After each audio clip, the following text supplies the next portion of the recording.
மகா கணபதி அற்புதமான பரமபத பச்சை அருள் பிரம்ம காண்ட யோகத்தின் மாண்புமிகு தமிழக முதல்வர் அண்ணன் மு.க.ஸ்டாலின் அவர்கள் ஜாதக யோக அம்சத்தின் ஒரு அலசல் யோக பலன். இந்தியாவிலே தலைசிறந்த முதலமைச்சராகவும் பாரத ரத்னா போன்ற உயர் விருதுகளும் ஒரு ஜாதக யோக அம்சத்தில் கிடைக்கும். தமிழகம் எல்லா துறையிலும் முதலிடத்தில் பிடிக்கும். ஏழை எளிய மக்களின் வாழ்க்கையில் இவர் ஆட்சி ஒரு பொற்காலமும்.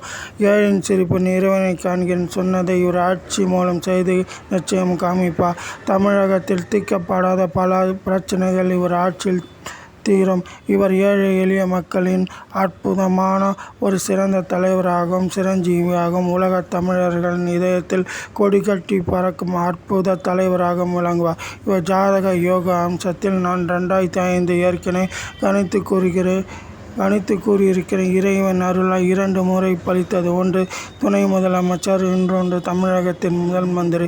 இறைவன் அருளால் இவர் செய்ய வேண்டிய அற்புத திட்டங்கள்: மகா சிவராத்திரியை அரசு விடுமுறையாக்க வேண்டும். உவே. சாமிநாதர் ஐயர் தமிழுக்காக உழைத்த தமிழ் தாத்தா என்று அழைக்கக்கூடிய அவர்களுக்கு ஒரு திருவுருவ சிலை வைக்க வேண்டும். பரத கலையை ஊக்குவித்து பரத கலைக்கென்று தனி முக்கியத்துவம் தர வேண்டும்.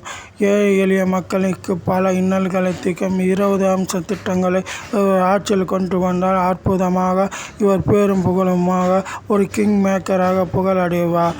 ஓம் நமச்சிவாய. இறைவன் எனக்கு தந்த 2 விதமான அதிர்ஷ்டம். ஒன்று, நான் கணித்த கணிப்பை அண்ணன் மு.க.ஸ்டாலின் ஏற்று நான் சொன்ன ஏழின் சிரிப்பின் இறைவனை காண்கிறேன். தமிழகத்தின் எல்லா துறையிலும் இவர் ஆட்சி மூலம் முதல் இடத்தில் பிடிக்கும் என்று சொன்னதை அன்புக்குரிய அண்ணன் திரு மு.க.ஸ்டாலின் அவர்கள் செய்ததை இதய கனிந்த நன்றி. அவர்களுக்கு இறைவன் அருளால் என்றும் கடமைப்பட்டிருக்கிறேன். இன்னொன்று, இவர் அற்புதமான தலைவர். ஏழைகளின் இதயத்தினின்று கொடிகட்டி பறக்கக்கூடிய யோக அம்சம் கொண்டவர். இவரை பிடிக்காத சில விஷயங்கள் இவர் ஜாதகத்தை நான் கணித்து கூறியும் போது இது நடக்க முடியும் ஒருபோதும் என்று படாத பாடுபட்டு சில விஷமிகள் என்னை கொலை மிரட்டலும் விட்டார்கள். இறைவன் அருளால் நான் கணித்த கணிப்பு பலித்தது. ஓம் நமச்சிவாய. ஐயா கலைஞரின் ஒத்துழைப்பும் ஐயா கலைஞர் எனக்கு தந்த ஆதரவும் இதயத்தில் என்றும் நிலையும் பசுமையான நினைவு. ஐயா கலைஞர் அண்ணன் துணை முதலமைச்சராக ஆனபோது என்னை நேரில் அழைத்து பாராட்டியது என்றும் வாழ்க்கையில் மறக்க முடியும்.